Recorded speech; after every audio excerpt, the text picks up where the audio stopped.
Sean O'Malley says, Petr Yan fight can get me closer to Conor McGregor-level superstardom.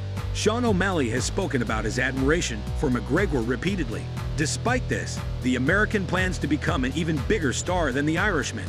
On October 22nd, O'Malley will face Petr Yan at UFC 280, and he believes a win over one of the best fighters in his division will bring him closer to a title shot. O'Malley is also convinced that even people who don't want him to win hope he will beat Petr Yan. So far, the UFC lacks a superstar capable of filling the void created by McGregor, but Sean believes he is the one to replace the Notorious. People that think I won't win actually want me to win. People want a superstar. You know, there's really no one in UFC right now that is that Conor level. Me, I go out there and beat Petr in spectacular fashion. I'm climbing. I'm not going to be there yet, and I know that, but I'm climbing to become that guy. I want to be that guy. I want to be the Conor. I don't want it to be competitive towards like, well, you're up there with this. I want to be that guy. And I think the UFC fans want that. They want somebody that they can get super excited about. So I think most people think I'm going to lose, but I think majority of people want me to go out there and win, which is rare. I don't usually think that, but I do think in this case that's what it is. Jake Paul wants a Nate Diaz matchup after his upcoming fight against former middleweight champion Anderson Silva. Jake Paul can't wait to find his next opponent. Despite having a pending showdown with former UFC champion Anderson Silva on October 29, Jake is already planning his next fight. During an interview with MMA Junkie, Paul expressed his eagerness to face Nate Diaz and mentioned that there is a beef between both fighters. However, Paul suspects that Diaz is not yet a free agent, and he's not sure Dana White will let him leave the UFC so easily. I would be surprised if he actually was a free agent. I feel like Dana has ways of tying these guys in, like hidden into the contract. That's just how I feel about it. I don't know if that's true or not. But yeah, if he can actually become a free agent, then I think that's a cool fight. I would love to do that. I'm not overlooking Anderson Silva, but you know, there's beef between Nate Diaz and I. He's a big name. He went out with a bang, had an electric performance. And people are saying, oh, you're fighting these retired MMA fighters. Like, no, I'm not. Anderson never retired. And Nate Diaz left winning. And he's one of the baddest men on the planet. So what about fighting an active UFC fighter? What now? What now? So that's why I think that fight is interesting.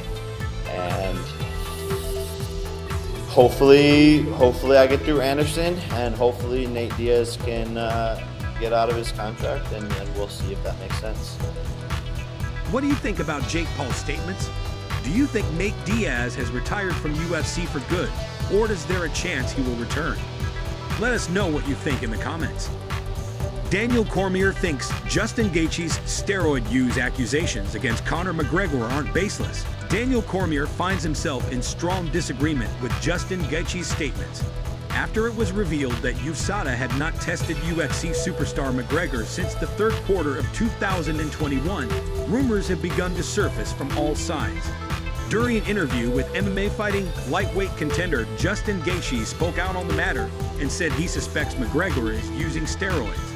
That's why Cormier came out to criticize Gaethje, saying his accusations were too serious to say lightly. Cormier has also shared his suspicions that Justin's team may be investigating McGregor.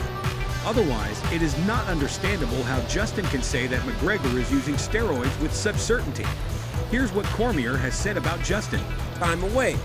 Justin went so far as to imply that Conor McGregor, or straight up say honestly, that Conor McGregor's off doing some steroids. That is a pretty bold statement. My question is, how does Gaethje know that, right? Is Gaethje checking the USADA website to know and say this with this much confidence, or is he basing this on Conor McGregor's appearance? But for Gaethje to say that so confidently tells me that either him or his team is kind of looking into it. Because I don't know if you guys understand this, but USADA is open. So if you want to know when the last time your favorite fighter got tested, you just go to the website, type in their name. It'll tell you how many times they've been tested, when they've been tested, and all that. Conor seems to be doing the things necessary to physically get himself ready to go up to 170 pounds. And it always kind of leads me to wonder, Kamaru Usman seemed like a nightmare matchup for him. Does he feel better fighting Leon Edwards now, as Leon Edwards is the champion? Because Conor sure does seem like he wants to go to 170 and stay there. But then I ask myself this question here. Justin Gaethje is insane at throwing leg kicks.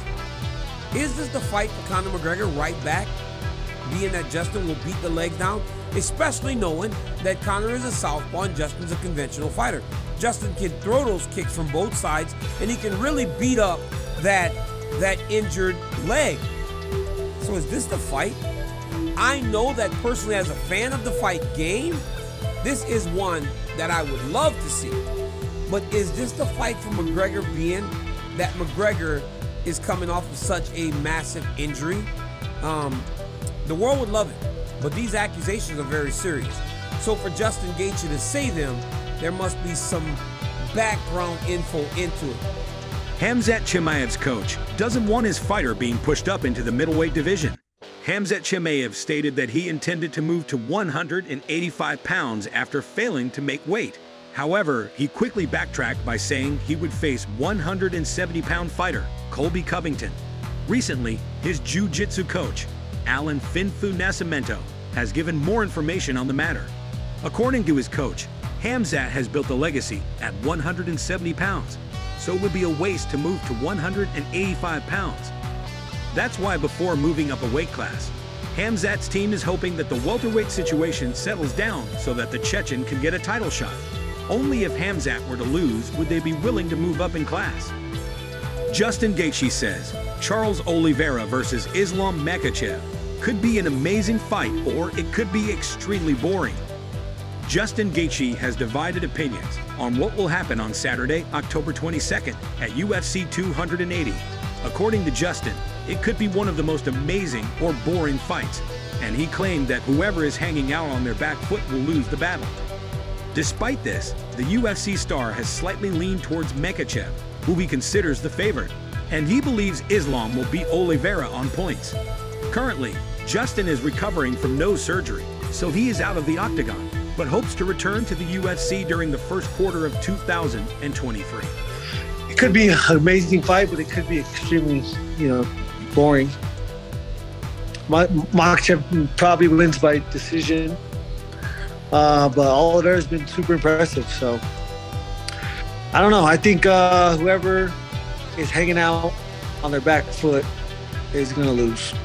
I don't see Makhachev being on his back foot, and Charles is going to make it a point to not be on his back foot. But can Makhachev put him there is going to be the biggest factor.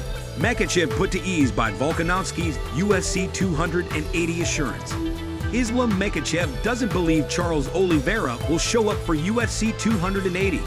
Despite the fight being 2 weeks away, Oliveira and his team have yet to show up for the bout. That's why Islam believes UFC needs to initiate a backup plan for the main event in case the Brazilian chickens are out. However, Volkanovski assured Makhachev that he would attend UFC 280, implying that Islam would have a backup plan if Oliveira did not show up. What do you think about Oliveira's conspicuous absence? Do you think Volkanovski could be a good matchup for Makhachev? We'll be reading you in the comments. George St. Pierre has some advice for the current middleweight champion, Israel Adesanya. George St. Pierre is known for being the best welterweight fighter in the history of MMA. During his time in the UFC, he was crowned welterweight and middleweight champion. He also has notable victories against great fighters such as B.J. Penn, Carlos Condit, and dethroned Briton Michael Bisping. Therefore, you could say that St. Pierre knows a thing or two about fighting. During a dinner with Israel Adesanya, St. Pierre attempted to impart his wisdom to Israel, who his fans have heavily criticized due to his alleged lack of action, and he has spoken out about the current middleweight champion's tough burden. Check out the time St. Pierre and Israel spent together.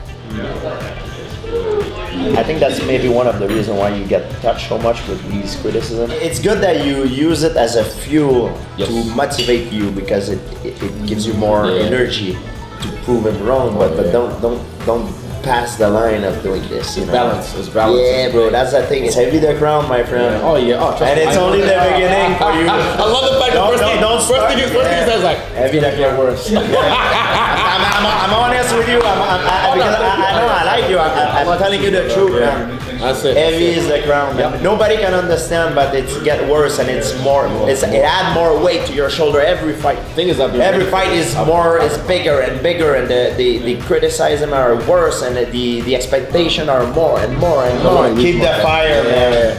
Because this sometimes this adventure can change you from the inside out, and it changes. The brain is your center of command. You don't want that to change, and especially not right now. Here, especially when I'm at the top and I've got this target on my back and I know like it's good to be like you are.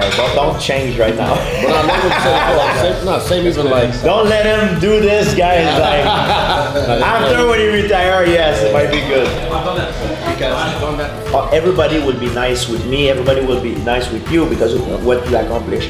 Yep. I see how someone is nice, how he act, how he is with the waiter, how he is with the driver, how he is with the guy at the lobby. A lot of people, it's insecurity. You know what I mean? They try to be someone that they are not. That once you poke that fucking shield, that you see the real.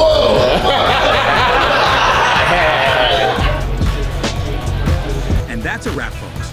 If you want to know the latest UFC news, subscribe to the channel, hit the notifications bell, and click the like button so you don't miss any details about the upcoming fights. Thanks for watching. We will see you soon.